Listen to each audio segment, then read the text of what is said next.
عبدالستار ایدھی مرحوم سے ایک انٹرویو میں پوچھا گیا کہ آپ نے ہزاروں لاوارث لاشیں دفنائیں، کبھی کسی لاش کی بگڑی حالت یا اس پر تشدد دیکھ کر رونا آیا؟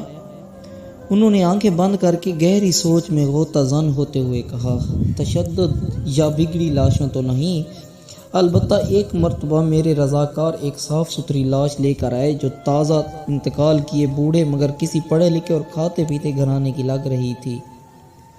اس کے سفید چاندی جیسے بالوں میں تیل لگا ہوا تھا اور سلیقے سے کنگھی کی ہوئی تھی۔ دھوبی کے دھلے ہوئے سفید اجلے کلف لگے سوٹ میں اس کی شخصیت بڑی باوقار لگ رہی تھی، مگر تھی وہ اب صرف ایک لاش۔ ایدھی صاحب پھر کچھ سوچتے ہوئے گویا ہمارے پاس روزانہ کئی لاشیں لائی جاتی ہیں، مگر ایسی لاش جو اپنے نقش چھوڑ جائے کم ہی آتی ہیں۔ اس لاش کو میں غور سے دیکھ رہا تھا کہ میرے رضاکار نے بتایا، اس نے کراچی کے ایک پوش بستی کا نام لے کر کہا کہ یہ لاش اس کے بنگلے کے باہر پڑی تھی۔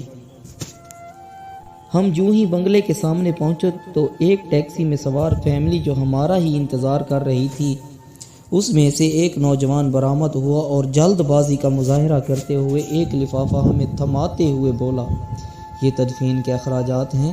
پھر وہ خود ہی بڑبڑایا، یہ میرے والد ہیں، ان کا خیال رکھنا، اچھی طرح غسل دے کر تدفین کر دینا۔ اتنے میں ٹیکسی سے آواز آئی، تمہاری تقریر میں فلائٹ نکل جائے گی۔ یہ سنتے ہی نوجوان پلٹا اور مزید کوئی بات کیے ٹیکسی میں سوار ہو گیا اور ٹیکسی فراٹے بھرتی ہوئی آنکھوں سے اوجھل ہو گئی۔ ایدھی صاحب بتاتے ہیں کہ اس لاش کے متعلق جان کر مجھے بہت دکھ ہوا اور میں ایک بار پھر اس بدقسمت شخص کی جانب دیکھنے لگا تو مجھے ایسے لگا جیسے وہ بازو مجھے درخواست کر رہا ہے کہ ایدھی صاحب، ساری لاوارث لاشوں کے وارث آپ ہوتے ہیں، مجھے بدقسمت کے وارث بھی آپ بن جائیں۔ ایدھی صاحب نے کہا کہ میں نے فوراً فیصلہ کیا کہ اس لاش کا غسل بھی میں خود دوں گا اور تدفین بھی خود کروں گا۔